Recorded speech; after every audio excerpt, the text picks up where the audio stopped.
درباره بریار و پروژه امریکیانو جبو پشتوانی اکتیف کرنا آبوری روجاوای کردستان یا ساناس کردی روجاوای کردستان دکتر محمد جمعان دو چارچوبای بجداریا خود بولتانا اکتیویته دبیجه کو هفدمی روشانها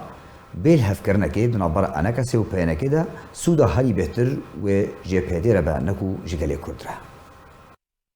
دو عالی مسئله هنه یک جی بکردی مری کلی بنیره البته او ته حسيب كو ام مناطق بيجن اذا بدس قصده دا كو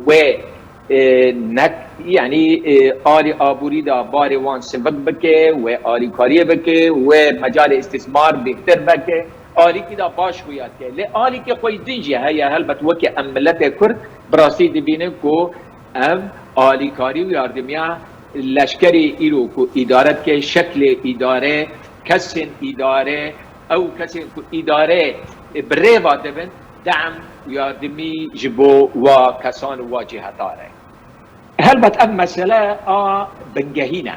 قالوا ام یاردمی امره وکرن جه تجارت را جه استثمار را جه و چه سوده کرد جه ببینن و چه فایده جه ملت کرد را هبه و چه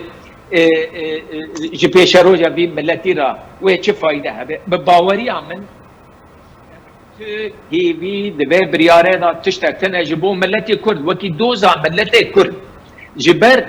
ایرو ام اداره که هیا مؤسسات نخواه که برنگه بشکل که او اداره دکن بیرنگه هیا ایرو ام دعم جوا مؤسسات داره جوا قوات داره جوا شخصا داره جوا کسی که ایرو آبا کرنه جپی که که ره که ام هم کسی خواه هم مؤسسات خواه هم بوچونی خواه که چه وقت غازن منطقه اداره بکن ام یاردمی ها که دعمه که جبو با توجهاتانا جبو جهته را يعني ملتي كرد اجبر يعني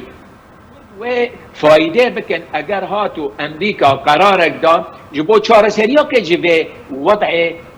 اداره منطقه را جبو روشك سياسي كانبه توجه بك اعتراف تشتكي رسمي بها به بيشتي لهم كرنا که دنير جهت امريجن انا كسي و بينا كذا اگر هاتو روشك وها بيك هات يعني ام بیشتر چهار سریا که سیاسی پیکات پشت آلی کاری وی گوهرتنه بکه نظام که ام بیشتر هف بشو و کردی و جبو مصالح ملتی کرد کو کار بکه